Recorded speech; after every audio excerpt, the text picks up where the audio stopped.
네, 여러분들 안녕하세요. 벌써 수요일 아침입니다. 저희는 계속해서 아기 예수로 오신 주님을 환영하고, 환영하고 또 다시 오실 왕으로 오실 주님을 기다리는 그런 대림의 절기를 매일 아침마다 말씀을 묵상하며 지내고 있는데요. 특히 이번 주에는 다시 오실 주님을 기다리는 신약의 성도들에 대해서 하나하나 그들의 생각과 태도와 상황들에 대해서 같이 묵상하고 있습니다. 오늘 주시는 말씀, 바울이 디모데에게 전한 말씀입니다. 디모데후서 4장 1절로 8절 같이 읽도록 하겠습니다. 하나님 앞과 살아있는 자와 죽은 자를 심판하실 그리스도 예수 앞에서 그가 나타나실 것과 그의 나라를 두고 엄히 명하노니 너는 말씀을 전파하라. 때를 얻든지 못 얻든지 항상 힘쓰라. 범사에 오래 참음과 가르침으로 경책하며 경계하며 권하라. 때가 이르리니 사람이 바른 교훈을 받지 아니하며 귀가 가려워서 자기의 사욕을 따를 스승을 많이 두고 또 그 귀를 진리에서 돌이켜 허탄한 이야기를 따르리라. 그러나 너는 모든 일에 신중하여 고난을 받으며 전도자의 일을 하며 내 직무를 다하라. 전제와 같이 내가 벌써 부어지고 나의 떠날 시각이 가까웠도다.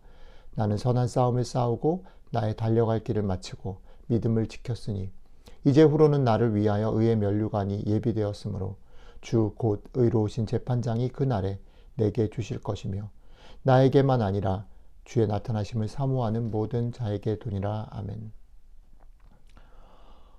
이 말씀을 우리가 교회 안에서 많이 듣고 또 배우면서 이렇게 많이 생각했던 것 같아요. 바울이 참 부럽다, 존경스럽다. 저 정도의 그런 확신을 가지고 어떻게 보면 조금 위축되기도 하고 두렵기도 한 그런 또 그 얘기를 하는구나. 바울에게 포커스해서 본문을 많이 읽게 되고 읽었던 것 같아요. 근데 오늘 이것이 디모데에게 했다라는 생각들을 좀 하고요. 바울이 어떤 마음으로 이 얘기를 하고 있을까 생각할 때 저는 오늘 조금 다른 각도에서 바울이 디모데를 바라보면서 어떤 심정으로 이 얘기를 했을까? 지금 이 땅에 다시 오실 주님을 기다리며 살아가는 우리들을 바라보면서 이 말을 전하는 바울의 마음, 심정이 어떨까 생각하면서 오늘 본문을 조금 다른 각도에서 좀 생각해 보면 좋겠다라는 마음이 들었습니다. 다시 오실 주님을 기다리는 이 땅의 성도들을 향해서 바울은 경고하고 또 격려를 할 때 자기 고백을 담아서 간절하게 권면하고 있습니다. 바울의 이 세상을 향한, 우리가 살고 있는 이 세상을 향한 경고는 이런 겁니다. 이 세상은, 너희가 살고 있는 세상은 바른 교훈을 받지 않고 자기 사욕을 따를 스승을 많이 두고 허탄한 이야기를 따르는 자가 많아지는 세상이다 라고 말합니다. 예, 크게는 우리가 사는 세상을 보십시오. 우리가 사는 세상 속의 풍경과 너무 일치하지 않습니까? 우리가 사는 세상 속에 이제는 더 이상 옳은 것, 그것이 맞는가 옳은가에 대한 관심보다는 그것이 나한테 좋은가, 뇌기에 달콤한가, 무엇이 이익이 되는가에 우리의 눈과 귀와 마음이 다 가버린 세상이 되어버렸습니다. 심지어는 마음이 아프고 속상하지만 우리가 속해 있는 교회조차도 결과만 좋으면 모든 것이 좋은 것이야를 외치면서 온갖 불법을, 과정상의 불법을 눈감아 버리기가 일수인 슬픈 시간들을 우리는 지내고 있습니다. 세상만 그런 것이 아니고요. 정직하게 좁혀서 나 자신의 삶을 돌이켜 볼 때에도 이 말은 적절합니다. 여러분들과 제가 얼마나 자주 흔들리고 마음을 뺏기나요? 순간순간 우리들의 삶에서 자녀들을 키울 때, 직장 생활을 할 때, 심지어는 신앙생활을 하는 것 속에서도 우리는 얼마나 자주 내가 필요하고 내가 원하고 내가 바라는 것, 내 귀에 달콤한 것에 마음을 뺏기고 귀를 뺏기고 흔들리나요? 정말 하나님이 기뻐하시고 우리에게 원하시는 그 길들을 가기 위해서 얼마나 많은 몸부림을 쳐야 하나요?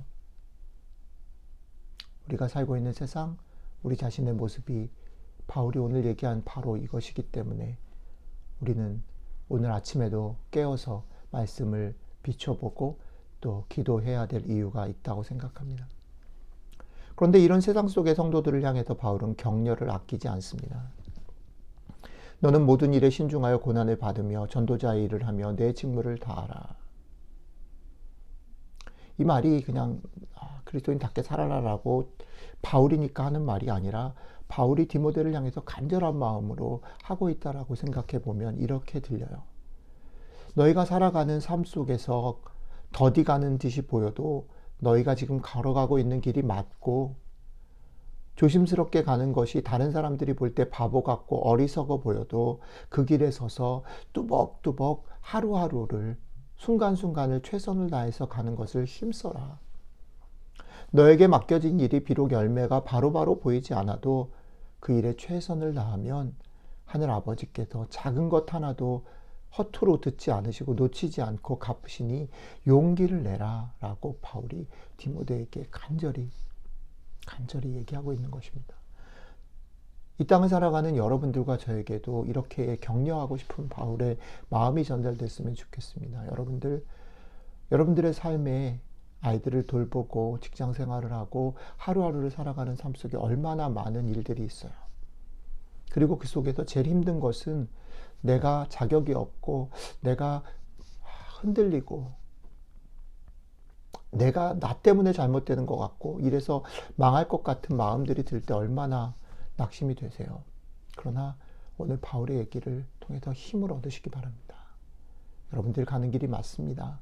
당장 결과가 드러나지 않아도 여러분들의 귀와 입에 맞는 일들이 그때그때 일어나지 않아도 흔들리지 마시고 이것을 소홀히 보시지 않고 그냥 흘려버리지 않는 하나님이 계시고 끝이 있음을 알고 포기하지 말고 오늘 이 순간 오늘 하루를 뚜벅뚜벅 걷던 대로 걸어가는 여러분들이 되셨으면 참 좋겠습니다. 이것이 오늘 우리에게 전하는 바울의 얘기인데 바울의 얘기가 힘이 있는 것은 바울이 이 얘기를 하면서 그냥 명령하듯이 높은 자리에서 얘기하는 것이 아니고 이것이 나의 고백이야 라고 말을 하고 있기 때문인 것 같아요. 바울은 아마도 이 말을 할 때 자신의 삶이 그리 길게 남지 않았음을 직감하고 있는 듯이 보입니다. 바울의 고백 가운데 가장 힘주어 말하는 것은 이것이죠. 기다림의 끝이 있다라는 겁니다. 그리고 그 끝에 주어질 하나님의 우리를 향하신 환영이 있다. 우리의 작고 소홀히 여길 만한 그런 행동들, 삶들이 하나님이 다 귀담아 듣고 챙기고 계셔서 그것을 갚아주실 거다라는 말이죠. 예, 만만치 않고 쉽지 않은 길을 같이 가는 사랑하는 형제자매 여러분, 오늘 바울의 이런 확신이 여러분들에게 진심으로 격려가 되었으면 좋겠습니다. 힘을 내서 같이 걸어가시면 좋겠습니다. 어떤 소리에도 어떤 상황에도 어떤 결과에도 흔들려서 마음과 눈과 귀와 이런 것들을 뺏기지 말고 여러분들이 애를 써서 수고하는 모든 것들, 때로는 우리가 힘에 부쳐서 쓰러져 있는 그 시간들조차도 하나님께서 다 담고 기억하고 계시다라는 것. 그분 앞에 갈 날이 있고 끝이 있다라는 것. 그리고 그곳에서 그분이 우리의 눈물을 닦아주시고 우리에게 수고했다. 칭찬해 주실 날이 있다는 것. 그분의 응원을 그리면서 그렇게 오늘 하루도 뚜벅뚜벅 용기를 잃지 않고 걸어가는 여러분들이 되시길 주님의 이름으로 축복합니다. 기도하겠습니다. 주님, 우리들의 삶에 부침이 있습니다. 우리들의 삶에 유혹이 있습니다. 우리들이 살고 있는 세상은 결코 옳음과 바름을 얘기하지 않습니다. 같이 더불어 살고 사랑하며 살라 얘기하지 않습니다. 성공을 얘기하고 너 무엇을 남겼니? 무엇을 자랑할 만한 일을 말합니다. 이런 것 속에 우리가 덩그러니 놓여 있습니다. 이런 우리들을 격려해 주셔서 감사합니다. 우리들의 작은 수고가 당장 눈에 보이지 않는 결과를 따라가는 일들이 결코 어리석은 일이 아니라고 말씀해 주셔서 고맙습니다. 이 기다림의 끝이 분명히 있고 그 기다림의 끝에 우리를 알아주시고 환영해 주실 분이 계심을 말씀해 주셔서 고맙습니다. 주님, 이 말씀 힘입어 오늘 하루도 살아갑니다. 주님, 이 말씀 힘입어 오늘도 용기를 냅니다. 주님, 우리와 함께 해주십시오. 흔들리지 말고 마음 뺏기지 말고 기죽지 말고 오늘 하루 살아갈 수 있게 함께 해주시면 참 좋겠습니다. 감사드리며 예수 그리스도의 이름으로 기도드렸습니다. 아멘.